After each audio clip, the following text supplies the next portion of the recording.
I'm sitting here now in the apartment of Professor Tamara Cohn Eskenazi, and Dr. Eskenazi is Professor of Bible at Hebrew Union College and the Jewish Institute of Religion in Los Angeles. And Professor Eskenazi is perfect for the topics that we're dealing with this week. You've written on the post-exilic period. Your book, In an Age of Prose, deals with Ezra Nehemiah and the wonderful dynamics of how Ezra Nehemiah works as literature and the new emphases in this new age that begins after the exile. You've also written, most recently, a commentary on the Book of Ruth, which won a big prize, and then also, of course, your big commentary. The name of it is the Torah, a Women's Commentary. Torah, a Women's Commentary, the Torah, a Women's Commentary, and also a very important work. Now, because you deal with so many different issues that we're dealing with this week, I want to talk to you about the Book of Ruth and the role women play within the post-exilic age. And the Book of Ruth is often thought to have emerged in the post-exilic period. Is that correct? Right. What does it tell about, though? The Book of Ruth is set in an age where it's not the post-exilic age. Right. It tells you that it tells a story of what happened during the time of the judges.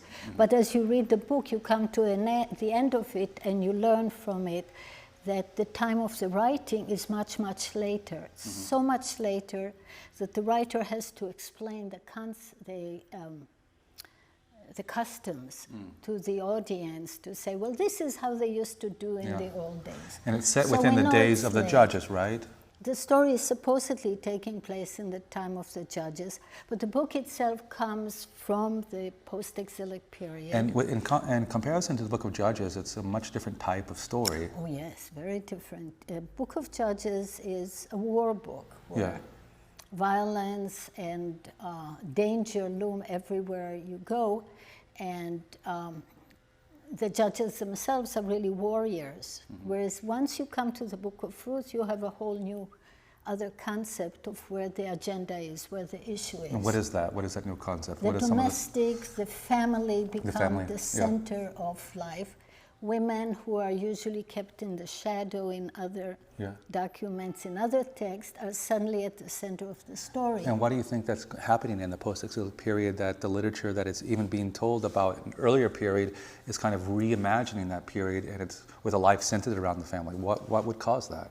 Well, I've been really inspired by your work on the subject. That's why I asked you that question. I'm feeding you. Yes, you convinced me completely. There's a change in ethos, there's a change in reconceptualizing what counts as power, what counts as heroism. And even though the home was always important, it only becomes a recognized arena of where the action is in the post-exilic era. Once you move away... But why do you think in the post-exilic period? What happens in the post-exilic period that would make that the case? You don't have the national sovereignty. You're basically a colonized people. You're living under the imperial power of Persia. And that makes the family more important in what way? No, the family was always important. Okay. But now heroism and the model of what it is to count as an important person moves away from the public arena or the battlefield, if you will, into the home. And a person's worth is measured by how he and she function in the home. And you have a very beautiful example with Boaz. One of the main characters in the book is a man named Boaz, and he is introduced as Ish Gibor Chayil, which usually is translated elsewhere in the Bible as a man of a great warrior. But this man in this book, he's not a warrior. These words that elsewhere signal a soldier on the field, here they speak about a man whose great act of power is that he welcomes the widow and the stranger and the poor woman, Ruth, and takes her under his care. I mentioned that, and I learned that from you, and I mentioned that in our lessons this week.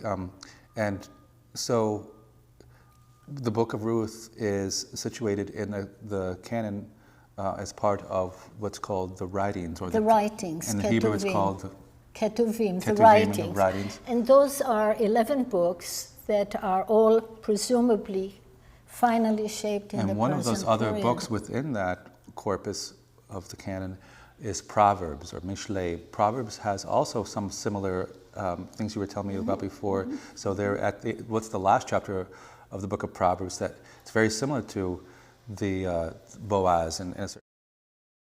Let me backtrack a moment and say there are 11 books in Ketuvim. 6 of them have women at the center, Wow. or very, very prominent. That's a huge percentage. And people, scholars, our colleagues seem to agree that the Ketuvim are in many ways forming at the last stage of the canon, Post-exilic, Yeah. post-exilic period. Okay. So women play a big role within this collection yes, of writings. Yes, women become really important. So back to Proverbs. Proverbs is really framed with women. Mm-hmm. Right in the first chapter, you read something that is quite astonishing. It says, "Heed the discipline of your father, and do not forsake the teaching of your mother." The word teaching is Torah. So it says, do not forsake the Torah of your mother. Mm-hmm. Elsewhere, the only figures who dispense Torah are God, Moses, and the priests. Mm-hmm. And here, twice in the book of Proverbs, it's the mother who dispenses Torah. So you Torah have being what? The teaching, the authoritative teaching. Okay, and here we have something quite new, that it's the father and the mother who are dispensing this teaching, this divine wisdom. And the word Torah is such a powerful, loaded word in the Bible. And then the book ends with a great chapter that describes a woman of valor. Mm-hmm. Again, the word chayil, just as what is she called in Hebrew? Eshet chayil. Eshet chayil. And it's like so ish gibor chayil, but here it's Eshet chayil. And corresponding, it means a woman. How would you translate that? I would translate it a woman of valor, a woman of power. Mm-hmm. And it describes... And what is some of the things that are said about this woman of valor? Oh, she does everything. Yeah, like what? She is a farmer, she's a weaver, she is an administrator, she is a businesswoman. She does it all. She does it all. And she is very precious. And the song, it's almost a poem, celebrates her. Yeah. And throughout the book of Proverbs, the man is instructed that the most important decision of his life, other than his relation to God, is the woman in his life. Elsewhere in Proverbs, that's said. Throughout Proverbs, a man's to choose a good woman. Yeah. Choose the right woman. The right woman is your success. And so the wrong woman book climaxes with this final chapter in praise of her. Oh yeah. Now, some of feminist biblical scholars have a problem with that text. What is their issue? Well, there are a couple of problems with it, and I've gone back and forth. I used to hate that chapter. Yeah. And I came to appreciate it, because it valorizes women for being a person who contributes in so many ways. We know she's a mother, but it's not about her children. We know she's a wife, but it's not about her wifehood. She's really a person who gives a great deal to the community and has authority. Mm-hmm. She makes decisions, she contributes, she gives charity, she's in charge. Not only feminists, all kinds of women object because she works too hard. Mm-hmm. Who wants to work too hard? And the problem is her husband, we are told, sits at the gate. Yeah. So she does all the work. Yeah. That's not such a happy picture. So you want him to do half the job today. Is there a way of seeing it positively or more sympathetically? Well, I see it positively as an image of women of power, of a woman who's not only doing everything, because women have been doing these things all along, but she's celebrated. Mm-hmm. She's acknowledged. She's affirmed as the most precious element in a person's life.